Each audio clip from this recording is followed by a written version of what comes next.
पावा अमर अविचल ठावा। बोलिए श्री वृंदावन बिहारी लाल की, बोलिए भक्त वत्सल भगवान की जय। माई मेरी सच्चियाँ जोता वाली माता तेरी सदाई जय। सुंदर सुंदर गुफा वाली दाती तेरी सदाई जय। बोल सच्चे दरबार की जय। माघ महात्म्य की जय। हम लोग श्रवण कर रहे हैं माघ महीने का पावन महात्म्य। कल हम लोगों ने श्रवण किया कि लोमस ऋषि के पास जो श्राप लगी थी पिशाच पिशाचिनी बनने का, वो लोमस ऋषि के पास पहुंच गए। आगे वेदनिधि कहते हैं, हे महर्षि, कोई धर्म को बताइए जिससे कि ये बालक जो आपस में श्राप दिए हैं,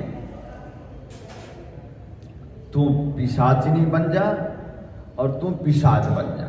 दोनों ने आपस में श्राप दिया, उस श्राप के कारण से पिशाच पिशाचिनी बन गए। अब वेदनिधि कहते हैं, महर्षि धर्म को कहिए जिससे ये बालक श्राप की अग्नि के दुख से मुक्त हो जाए। लोमस ऋषि कहते हैं, ये मेरे साथ नियम पूर्वक अगर माघ स्नान करें, माघ के आखिरी में ये श्राप से छूट जाएंगे। हाँ,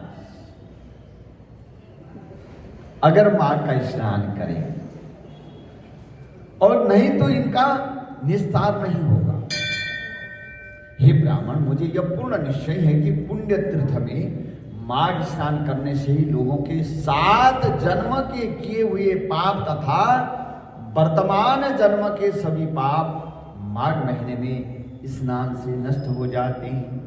मनुष्य लोग जिस पाप का प्रायश्चित्त नहीं देखते, उसका प्रायश्चित्त उत्तम तीर्थ में माघ स्नान ही बतलाते हैं। पुण्य तीर्थों में पाप मिट जाते हैं। माघ महीने में जैसे माघ सरोवर में स्नान करने से मोक्ष मिलता है, हिमालय पर्वत के तीर्थ से सब पापों का विनाश होता है, अच्छोद में स्नान करने से इंद्रलोक मिलता है, बद्री जंगल में माघ स्नान करना सब कामों को देने वाला है तथा संपूर्ण दुखों को दूर करने वाला और संपूर्ण फलों को देने वाला है। और अगर नर्मदा नदी का माघ स्नान पाप नष्ट और रुद्र लोक प्रदान करने वाला है, और यमुना जी में स्नान करने से संपूर्ण पापों को नष्ट करके सूर्य लोक प्राप्ति हो जाती है। सरस्वती नदी का जल पाप नष्ट करके ब्रह्मलोक के फल प्रदान करने वाला है। द्विजवर विशाल नदी में माघ स्नान का परम फल होता है। यह पाप रूपी ईंधन के लिए दावानल के समान है। और कहते हैं, और गर्भ के कारण पुराने कर्म को नष्ट करता है। गंगा जी में स्नान करने से विष्णुलोक और मोक्ष प्राप्त होना निश्चित है। सरयू, गंडकी, सिंधु, चंद्रभागा, कौशिकी, ताप्ती, गोदावरी, भीमा, पयश्णी, कृष्णा, बेड़ी, कावेरी, तुंगभद्रा और अन्य समुद्र में गिरने वाली नदियों में माघ महीने में स्नान करने से लोग निष्पाप होकर स्वर्ग में जाते हैं।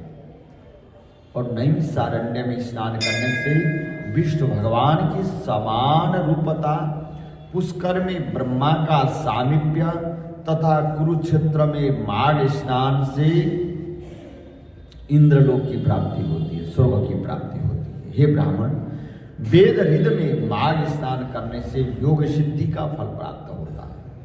और माघ के महीने में अथवा मकर के सूर्य में प्रभाव तीर्थ में स्नान करने से रुद्रगण बनते हैं। हे ब्राह्मण, प्रथुदक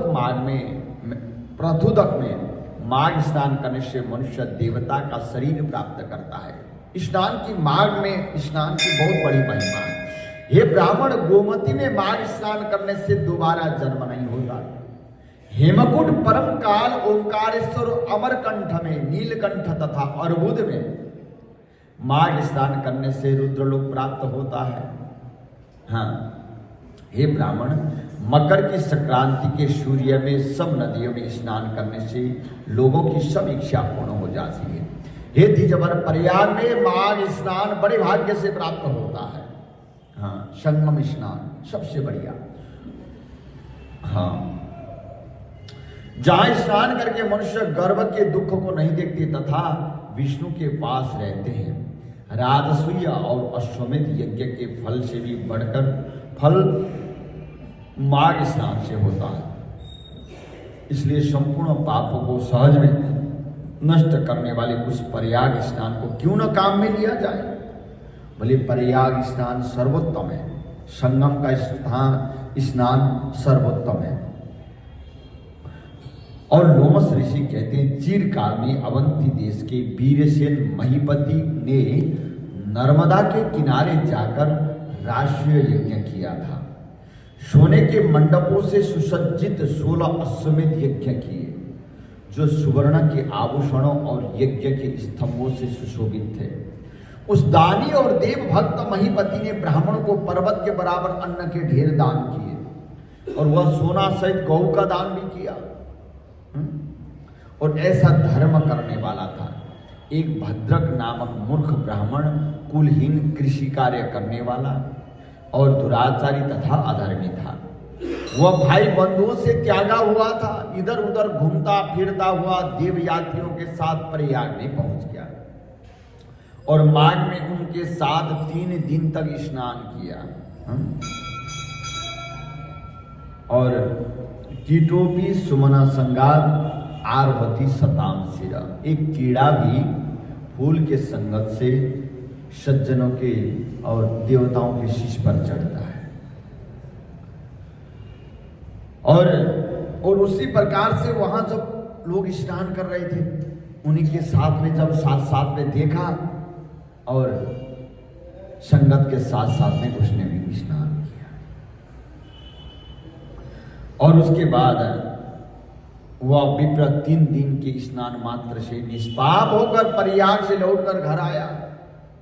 और उसके बाद राजा और उस ब्राह्मण की एक ही दिन मृत्यु हो गई। और कहने लगे, मैंने इन दोनों को बराबर इंद्रलोक में देखा। तेज रूप, बल, स्त्री, वस्त्र, अलंकार तथा पारिजात की माला से दोनों ही सम्मान शोभित थे।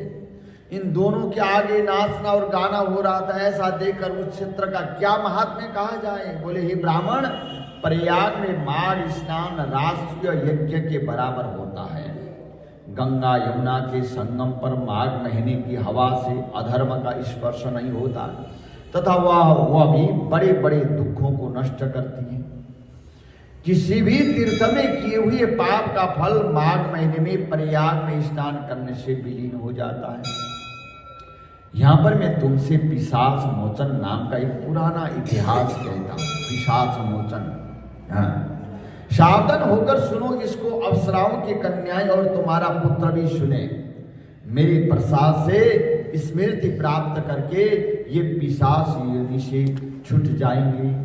वो कौन सा जो इतिहास है, ये इतिहास और दृष्टांत कल फिर हम लोग श्रवण करेंगे। आज की कथा प्रसंग हम यही विश्राम करेंगे। बोले माघ महात्म्य की जय।